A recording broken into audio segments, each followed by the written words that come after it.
I was actually vice president of sales for a company and ran and managed the entire company. Helped a lot of people, taught a lot of people, got to travel a lot. And then I had my wedding in August of 2021.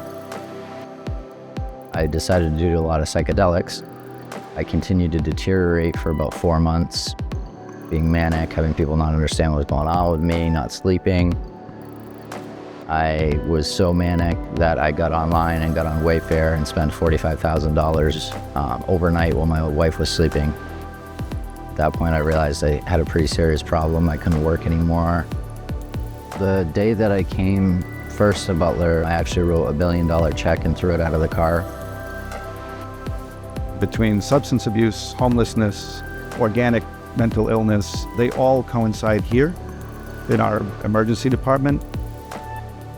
What we're seeing is the need is great.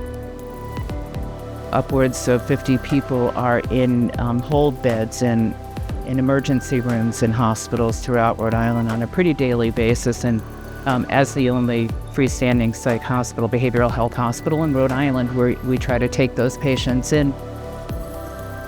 Behavioral health intake, this is Nicole. How can I help you? People aren't calling us because they're in a good mood. That's not. They're at a point where they just don't know what else to do, and they don't have anybody else to call. Oftentimes patients will come in and they're at the most acute phase of the illness. Someone goes to a medical hospital because they feel they're dying, but they want to live. And someone comes to Butler Hospital because they're living and they want to die. And I think that that is the fundamental crux of what we build our care on. There's so many stories behind everybody's background.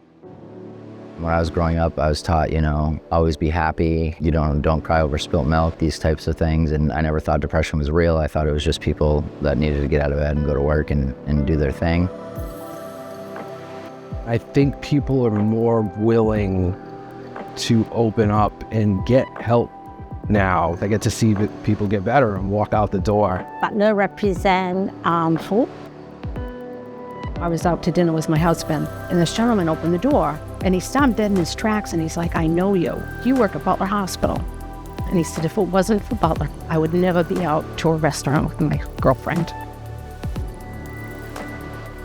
The life after Butler is pretty interesting. I've gotten a lot of help. I've learned to understand my illness a lot better. My medication management's been good. I had a son a couple weeks ago, and really my goal now is just to be the best father I can be to him. I'm going to be a stay-at-home dad with him. I've got nothing but hope.